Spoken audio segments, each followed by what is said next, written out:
The iconic sound of a blade through stealth. There are not many other sounds that elicit such feelings of accomplishment. That feeling when you stealth an entire mission and deal the final blow to your target without anyone even knowing you were there. Assassin's Creed has not always been the pinnacle of stealth gameplay, but there are some definite gems hidden within this series, and today we're going to rank them from worst to best.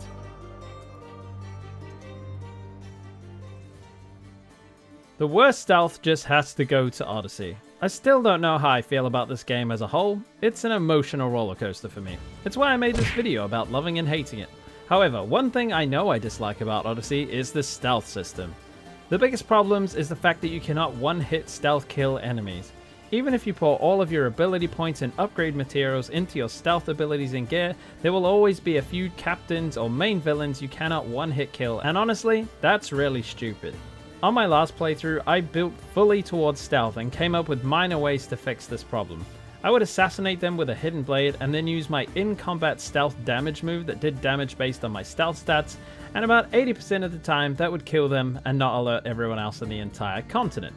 However, in this series about being an assassin, I don't think I should have to do all these band-aid fixes to make the game actually doable as a stealth character. I know it's ridiculous to say, but honestly, how did this happen? How did no one say how silly this was during development? I don't know. Not far behind it is my number 12, Valhalla. Now on release, this game would have come last place as the system was actually bugged, and it remained that way for over a year if I recall correctly. Since then, the detection system has had a patch to address the issue, and the game is much better with stealth. It's still terrible, obviously, that's why it's come second to last.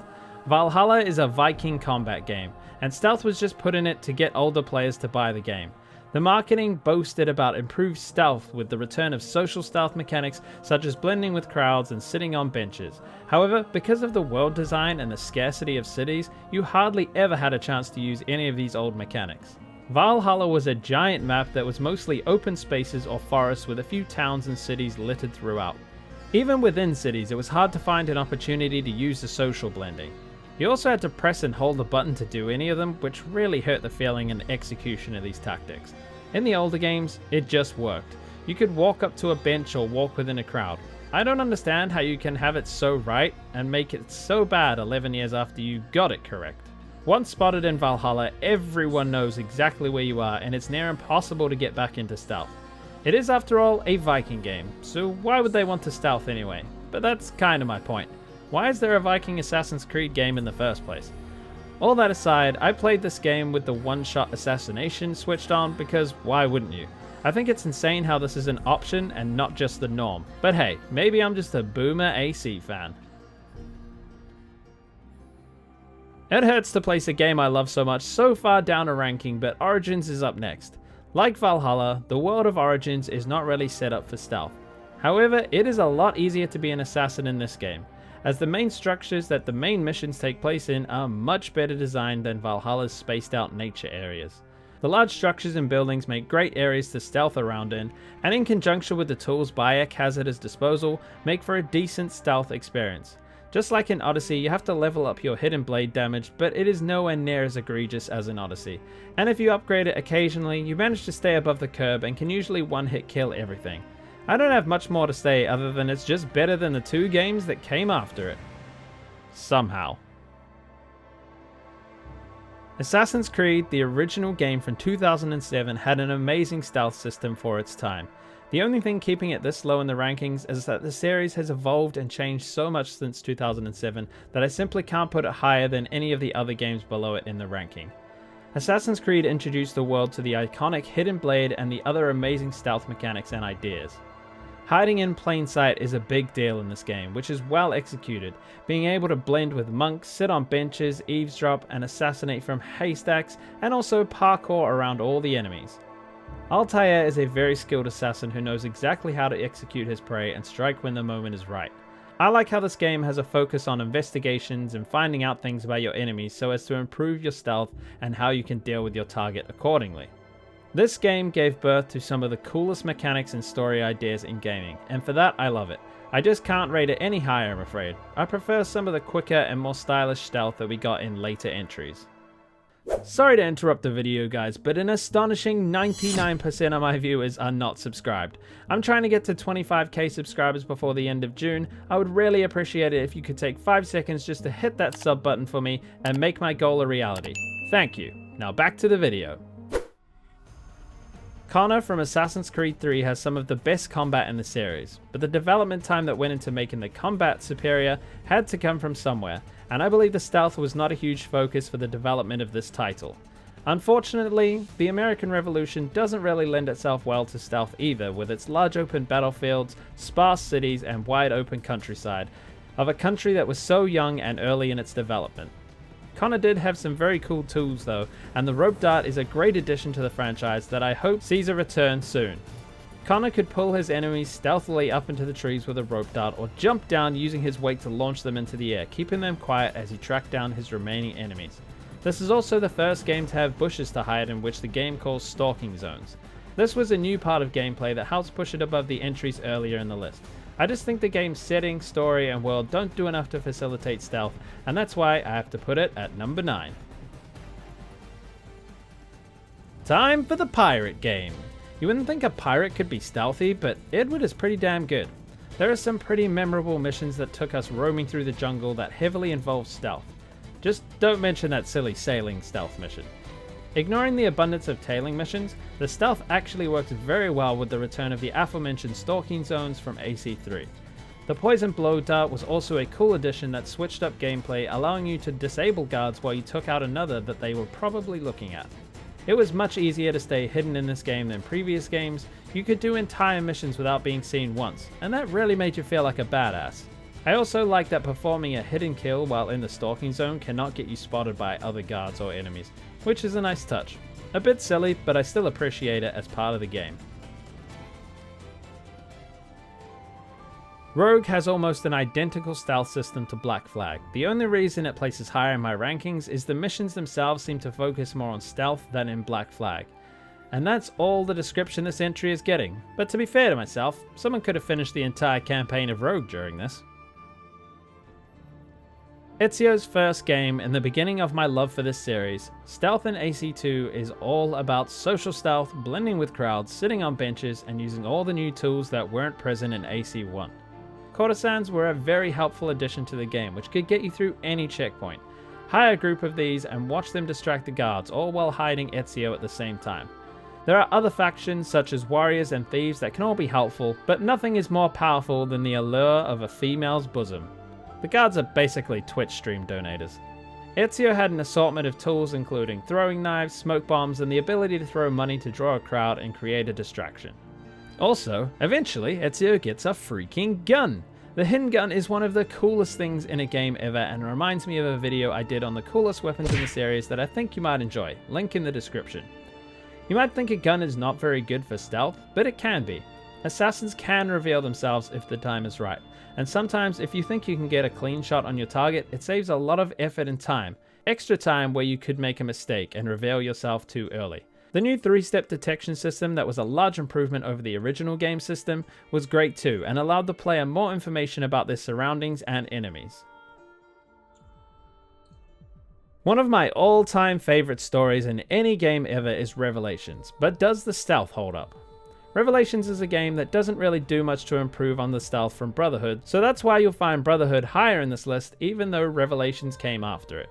Revelations doesn't have as many options for stealth as the games higher on this list. Most of the missions do not really allow for too much crazy stealth, apart from a few where you get disguised to accomplish your mission. I did really like the one where you get to be a minstrel and Ezio sings about all the things he's accomplished in previous games.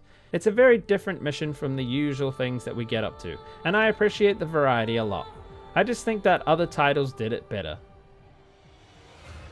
Which is why Brotherhood is up next. The world of Brotherhood, along with the addition of the Brotherhood system, makes this the best Ezio stealth game. The missions are structured more around stealth, and with your recruits you could do almost any mission without being seen. Even large groups of enemies are no problem with your assassins that can rain down the death fire of arrows, just like in the trailer, to kill any enemy within range. I like how you can recruit and train your assassins and see them flourish and aid you in being stealthy by taking out guards you would struggle to take out yourself. The world of ancient Rome just lends itself better to stealth, as well as the new tools that Ezio has in his arsenal. The crossbow is unbelievably broken and so incredibly useful. You can take out guards from all over the place with this thing, leaving your path clear to your target. There are also entire missions where you cannot get seen by anyone or the mission fails. I like these kind of missions, where you have to figure out your own route through the level, taking out guards in an order so as to not get seen, learning from your mistakes and adjusting on your next go. Stealth is completely OP in Brotherhood, but I love the power fantasy that it exudes. I'm someone who likes challenging games too, but sometimes it's great to just let loose and destroy some fools. The community's take on this game is fairly mixed, but I personally really enjoyed my time with Mirage. It had a heavy focus on bringing back stealth and parkour, and at that, I think they exceeded my expectations. For a long time, this part of the series felt lacking and forgotten about, being added in just to please older fans. But Mirage brought it back, and brought it back in style. Mirage has a large emphasis on using tools and parkour to stay stealthy throughout a mission. Most missions, and especially the black box ones, are stealth based, so it's something you should probably get good at. Unlike in some of the other games where it was quicker to just mow down enemies with full-on combat, Mirage's stealth rewards you by being much quicker than the combat itself, which to be honest feels like a bit of a punishment for getting seen, because it's very sluggish and slow, and takes a long time to take anyone down. Mirage's tools are a real highlight though, with throwing knives, smoke bombs, and other equally useful things to distract, lure, and disorientate your enemies. There are some very cool clips online of people doing stealth runs in these games, and it's all very stylish. Using Basim to stealth your way through a mission feels great, and it also feels like the way it was meant to be played. I loved that every mission was all about gathering information and then using that information to take out the target, much like it was in AC1.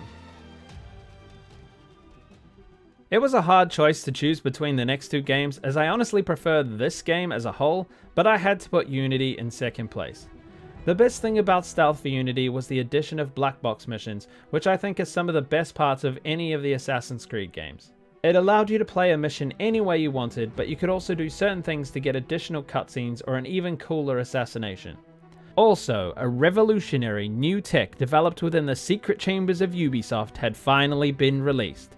You can now crouch in this game. Yes, that's right. Yes, believe it or not, it took 7 years for that to become a reality. One of my favorite tools in all of AC is the Phantom Blade. That is a tiny crossbow attached to Arno's hidden blade that can be quickly used to take out guards at a distance or even up close. This tool added a cool factor that had not yet been seen in the games, and is a large part of why the stealth can look so cool in this game. It's a fast and accurate ranged option to eliminate potential troublemaker guards that might spot you while taking out other guards. The parkour, that although a bit broken at times, is also a very useful system for getting around the level and into the best spots to remain undetected.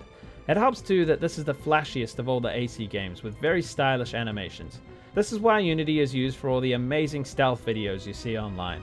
What are your top picks for stealth in the series? Let me know down below in the comments section. Right, let's find out the winner of this ranking. Surprisingly, my number one spot goes to Syndicate. I know, right? Who would have guessed? I don't think this game has won anything ever, especially not on my channel. But don't worry, it'll be back to its regular spot in the next ranking, as stealth is most definitely the best part of this game. So let's not bag on the other aspects here, let's just celebrate what it did right. Most missions in this game are designed to facilitate a stealthy approach, especially the black box missions returning from Unity that I think are some of the best in the series. The way this game makes you think about how you will accomplish your tasks is great. I enjoyed getting all the optional objectives in the black box missions that lead to special assassinations. Unlike Unity, Syndicate had older features reintroduced, such as whistling guards to your position and being able to move bodies out of sight like in the older games. This game also had the unique feature of kidnapping, which could be used to sneak into all sorts of restricted places using your kidnapped victim as cover. This was also useful if you needed to get someone away from an area but didn't want to kill them. Evie and Jacob's toolset was also very similar to Unity, but I wish it had the Phantom Blade too. The voltaic bombs are no substitute. Syndicate almost lost its top spot because of its lack of a Phantom Blade, because I really just love it so much. But because of how nicely set up the main missions are for stealth, I just think that they slightly edge out over Unity. Check out some of my other content on screen now. Thanks for watching, Sticks out.